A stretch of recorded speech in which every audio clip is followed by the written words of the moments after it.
Khamzat Chimaev can't seem to get a fight, and he's beginning to panic. He more than likely was offered a fight by the UFC and didn't want that one, because the UFC's got to offer 3 fights a year. Let's not forget. And if the fighter says no, then they don't get paid.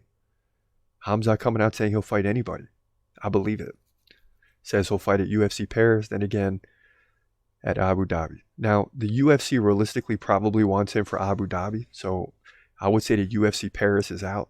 You want him at UFC 294, driving the pay-per-view. We haven't seen him in a while. There's going to be a lot of hype for his return. Return from what? I don't know.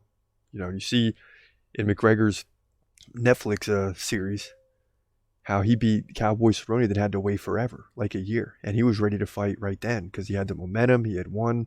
He wants to keep training and get into a routine. He has to wait a year. Now, there were some other things that caused that, but it's still the same thing in the sense that these guys are hungry and want to fight. And routine is the best thing for him. Routine is the best thing for Khamzat. Even if he's not getting title fights, he could have went out there in this period of time and crushed 3 people over the last year and some change. Just, he crushed Kevin Holland. He could have had 2 more fights since then, not necessarily for the title, right? Just other fights. Probably would have crushed 2 more opponents. His stock would have risen further. But instead, he's on hold. And who knows whose fault that is? The UFC's got to get him a fight. I mean, at the end of the day, you got to put some on the organization, because even if he's saying no to fights, you got to find fights that he'll take.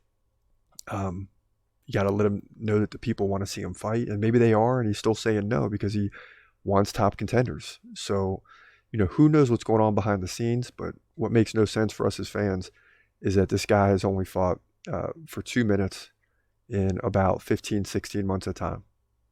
I mean, it's crazy. It's your boy Chris Cross. This is a Community MMA.